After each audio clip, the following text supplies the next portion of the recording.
Gerai, tai sveiki visi, aš esu Marius Žygaitis, užsiminėju su komanda BIM koordinavimu, čia toks dalykas, jeigu neteko susidurti, projektų informacijos valdymas. Tai yra, kaip informacija keliauja nuo vienų rankų į kitas ir grįžta atgal, kaip registruojami pakeitimai, kur registruojami, kaip kuriami klausimai, administruojami klausimai, kaip sprendžiami klausimai ir panašiai. Tai žodžiu, proceso koordinatorius galima taip išsireikšti.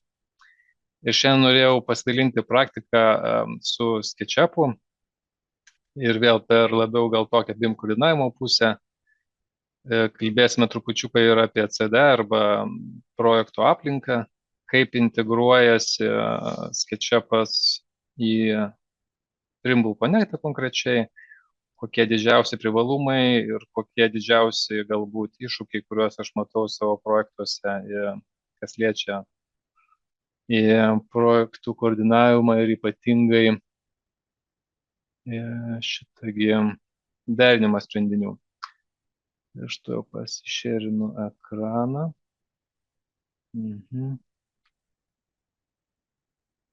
Share. Matosi, ar ne kažkas tai? Reikėtų kažkokio. Taip, viskas matosi. Ok, jo, taip. Tai mano praktikoje galbūt didžiausias iššūkis, sakykime, kas liečia modelius, nes vis tiek keliasi viskas ne tik į 3D, bet ir į BIM, tai yra informacinė dalį. Apsitai tas derinimas, suvokimas erdvės per 2D plokščius brėžinius toksai gal, sakykime, yra ribotas. Ypatingai jeigu mes kalbame jau apie tekstūras, apie jų dermę, apie kažkokius tai gaminius, medžiagas, spalvas ir taip toliau. Ir čia mes turime tokį paplitusį standartą kaip IFC,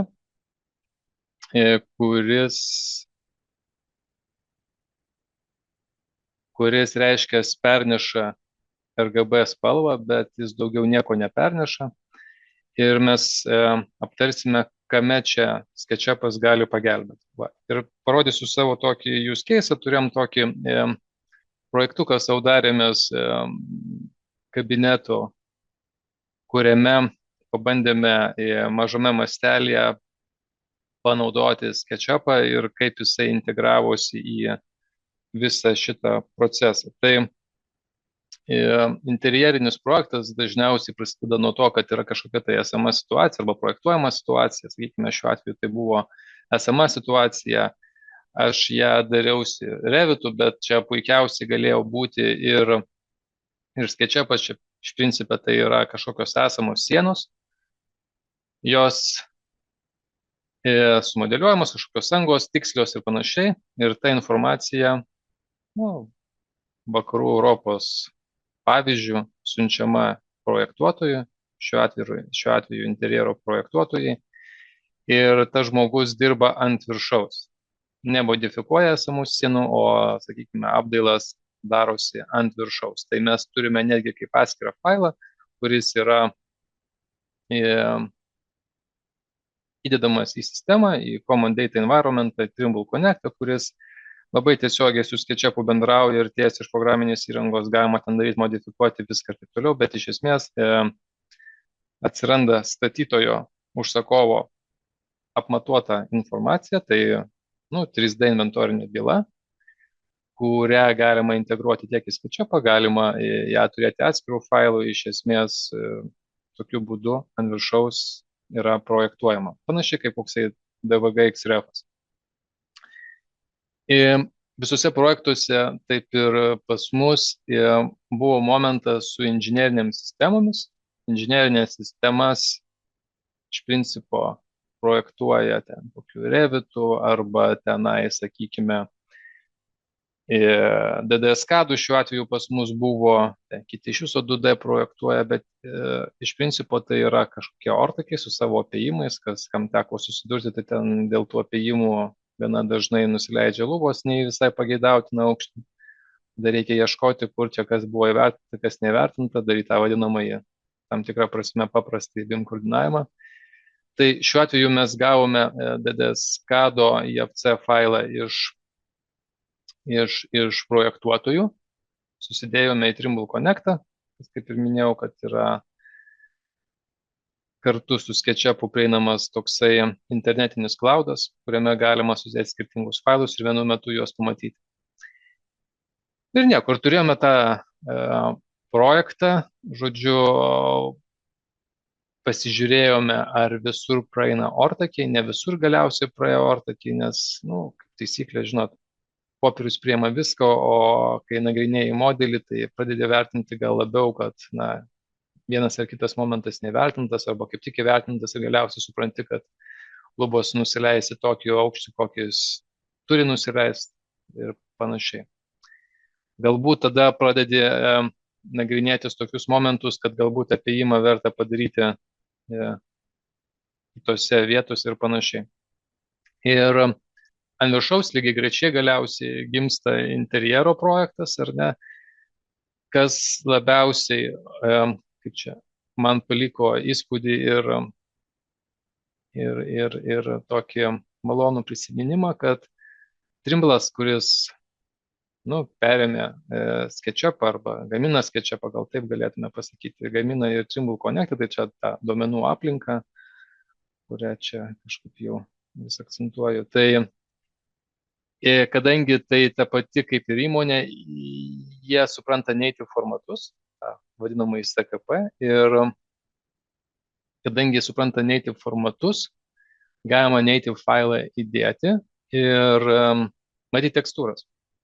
Tai vieną didžiausių iššūkių interjeristai bent jau patiria tose pačiuose projektuose, ypatingai kai yra kokie nors dideli interjerai, ten kokie biurų ar ten kitokių visuomeninių patalpų, galiausiai ir tų gyvenamųjų patalpų.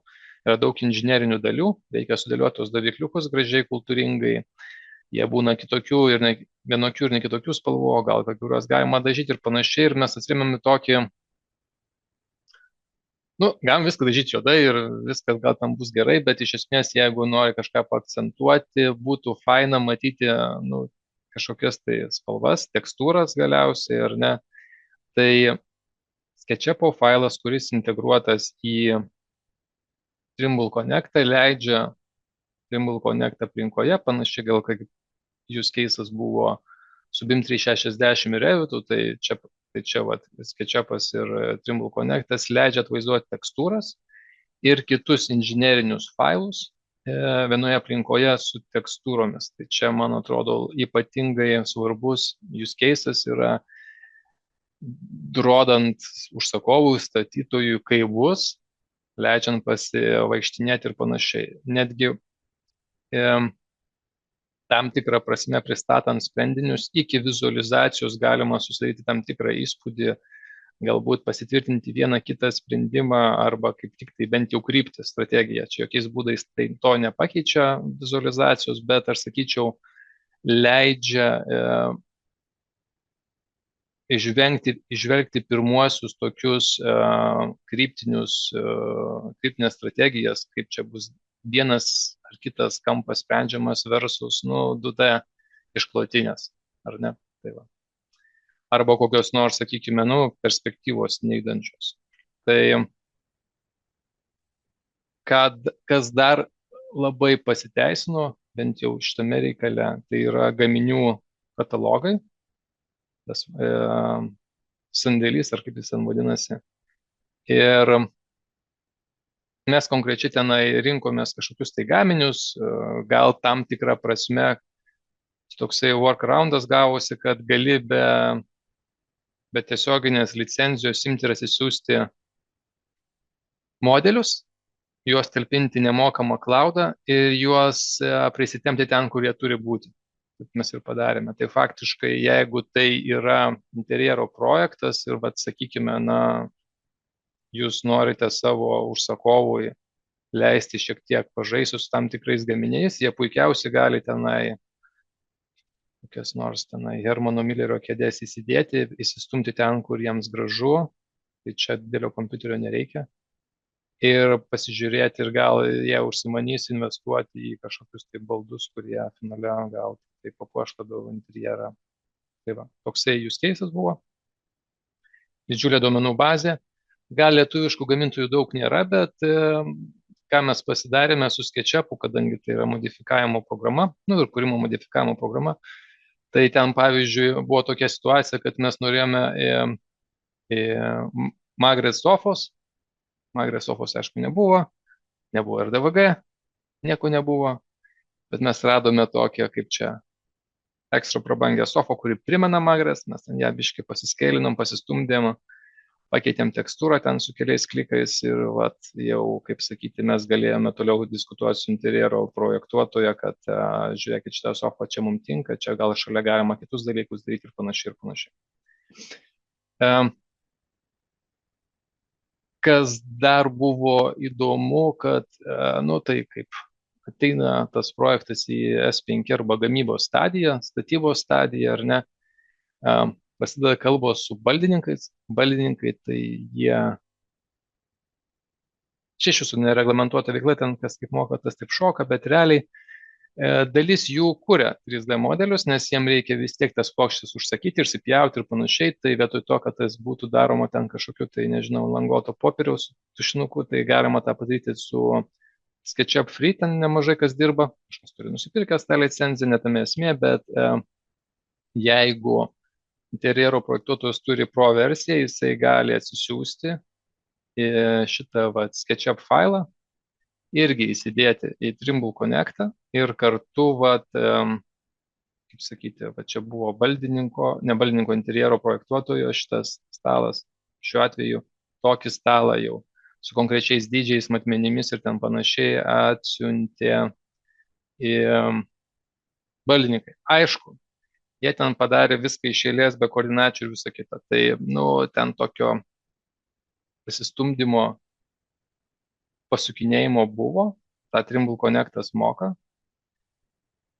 Ir dar aš tą jų baldininkų modelį atsidariau, ten buvo juodai baltas, biškai padažiau, kad ten primintų tas maždaug spalvas, tenai gal šiek tiek ir kitų dalykų padariau, bet mintis yra tai, kad SketchUpas kaip mediumas leido pamodifikuoti labai giliai baldą, Trimble Connectas leido suvokti jį erdvėje ir nagrinėtis, kaip pavyzdžiui, kištukiniai lizdai koreliuoja su baldais. Ir ką mes atsekėme, kad jeigu kištukiniai lizdai yra tik tai 2D iš viso, ar ne, o baldininkas dėl vienokių ir kitokių priežasčių turi padidinti, sumažinti baldą, ten po to, sakykime, ten spintelės neužgožia tų kištukinių lizdų, tada reikia galbūt plokštį pridėti ir panašiai, ir tą visą galima daryti kaip ir pasaulyje, skaitmeninėje statyboje, taip pat čia pavarčius pamatai, kas pasimato, ne visą laiką lengva įsivaizduoti. Galiausiai, ką mes supratome, kad 2D brėžiniai ir informacija yra linkusi truputėlį idealizuoti situacijas, o 3D, tai čia yra statybinis darbo projekto brėžinys, kuris yra toks ir ne kitoks, tokia realybė. Tai per SketchUpą mes pasidarėme ten tam tikrų baldų išpjovas, per Trimble Connectą suvokėme, kad reikia papildomų plokščių uždengti kitus dalykus, tai žodžiu vienas kitą papildė. Tada pas Lenkus ten užsisakinėjom tam tikras plokštės, Lenkai atsiuntė modulį vieną, modulis buvo vienas, tai mes jį neprasiskėlinome, pasitalinome, irgi SketchUpo buvo formatu atsiųstas, mes jį tiesiog pasidėjome, tai mums nereikėjo dėl garso izoliacijos. Ir vėlgi, nieko neintegravome į vieną master SketchUp failą, kiekvienas SketchUp failas reprezentavo tam tikrą discipliną, gal taip galima sakyti, gal tam tikrą sistemą, tai jeigu akustinė sistema, tai turėjo savo failą, jeigu tai buvo interjero projektuotojos failas, tai turėjo savo. Galiausiai net interjero projektuotoja darė informaciją su Archicadu, eksportavo SketchUpą, taip išsaugojo tekstūras ir mes galėjom jas matyti. Tai čia lygiai taip pat atsiųsta buvo DVG failas, mes jį pasidėjome į SketchUpą, biškai apdirbome, pasitaikėme pas save, susitvarkėm koordinates ir dabar galėjome jį matyti. Kai turime viską krūvoje, tekstūrą, inžineriją ir panašius visokius dalykus, pasimato tikrovė. pasimato ta neidealizuota situacija, kurią reikia tvarkyti, ar ne, nes priešingų atveju tada reikės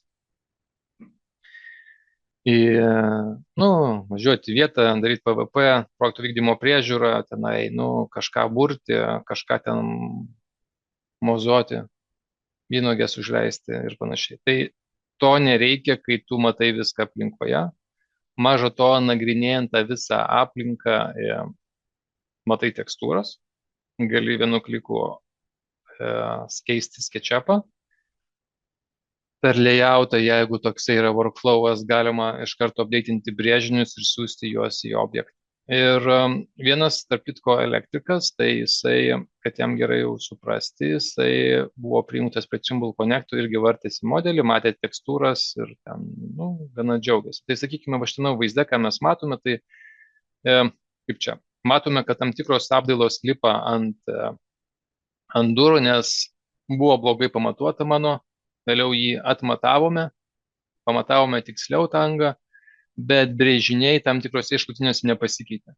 Tai techniškai, jeigu taip jau labai teoriškai ten kažkokias čia konspiracijos teorijas nagrinėti, tai, jeigu mes būtume užsisakę tas plokštės akustinės, kurias čia, tarkim, matome, kurios ten galiausiai pasikeitė, bet esmė, tarkim, būtume užsisakę, tai reikėtų ten kažką pjaustyti, vėl kažką burti ir panašiai, tai tą galim pasidaryti. Kitas dalykas, kas nagrinėjant projektą, sakykime, čia viršuje prie žirklių, matyti, sakykime, kad dėl tam tikrų dalykų ten buvo planuojamos nišos, pašvietimas ir panašiai, bet reikia ir orą paduoti, oras eina ortakiuose, ortakiai nepermatomi, ortakiai yra skardiniai, kartais ten jie PVC, bet žodžiu, šešėliuojasi. Ar ne, tai čia pageidaujamas efektas, nepageidaujamas, tai matosi, nesimato, čia jau kiekvieno skonio reikalas, bet iš esmės galima tą pamatyti, išvysti ir kai tu tą matai,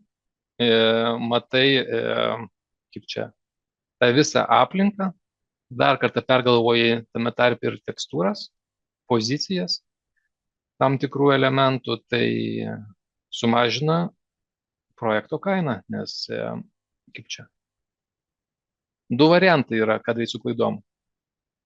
Peržegnoti ir palikti, keisti. Jeigu keisi, tai kainuoja tiek laiko, tiek medžiagų, tai čia, jeigu galima tą skaitmeniniu būdu išsispręsti, tai tą labai rekomenduoju daryti.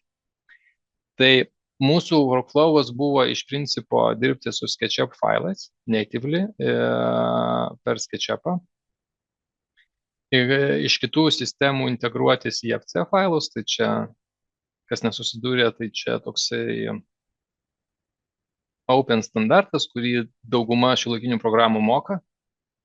Tai yra 3D, jeigu papildomai integruojate informaciją apie kažkokį tai gaminį, medžiagiškumą ir panašiai, jeigu to reikia ir to pageidaujate, tai irgi tą informaciją neša. Tuom yra tas didžiulis privalumas versus DVG. Ir aišku, Trimble Connectas, tai čia kaip ir SketchUp'o, kaip sakyčiau, darbo aplinka debesyje, kuri apima visus failus, sugeba juos demonstruoti, sugeba kurti užduotis, vadinamosius to-do arba BCF topicus šiais laikais vadinami, ir su jais galima komunikuoti, žodžiu, žymėti kiekvieną poziciją vieni kitiems ir sakyti, šitą vietą kaip sprendžiame, gal darome kitaip ir ne kitaip, tokį taip vadinamai to-do sąrašą darytis. Tokį patį, kaip ten kokiam nors e-mail'e būna 100 e-mailų, po to niekas nebeatsimena, kas apie ką ten buvo. Tai čia mes turim struktūrizuotą bendravimą. Ir kiek man teko ir pagrindiniai dalykai, kuriuos mes akcentuojame labai projektuose, ypatingai rekonstrukcijose, interjeruose, jeigu dirbate su paveldosauginiais dalykais. Tai SketchUp'as yra puikia priemonė tam tikriem elementam modeliuotis patogiai, pasimti jų kiekius, ar ne, tai yra paviršiai lengvai susiskaičiuoja. Inžinieriai tai, kaip taisyklė, 90% dirba su ten kokiu Revitu arba realiai tai normalus tai su Revitu dirba. Tai jie į FC eksportuoja, su koordinavimais problemų nebūna. Gaminius priklausomai nuo to, kas gamintojas galim pasiimti į FC, DVG arba ten kokiais nors DE formatais. Ir gal čia momentas yra tai, kad ką labai pareklamuočiau, kad padirbti su point cloudais, ypatingai jeigu tai yra esamos situacijos fiksavimas, kad tam po to nebūtų badimų pirštais vieni į kitus, o tai kodėl šito dalyko neįvertina ir panašiai. Tai naudoti point cloudą. Point cloudą galima natively integruoti į SketchUp'ą arba tiesiai į Trimble Connect. Ar ne? Iš mano praktikos, man taip atrodo, čia mano asmeninė nuomonė, nereikia ten visko jau susimodeliuoti. Puikiausiai gali egzistuoti interjero projektas, nepermodeliuojant visų esamų elementų, o naudojant point cloudą, tai tiek Archicad'as, jeigu tokių dirbate, tiek SketchUp'as ir kitos sistemos tą supranta, tai nebūtent tų linijų, modeliuotų sienų, storių, dar kažko tai, kad dirbtumėai su plokštuma, nes jeigu, tarkime, tu nori pademonstruoti, kad, tarkime, tavo siena, kurią mes matome, turėtų būti ten, balta, juoda, koks skirtumas, kokia spalva, ne?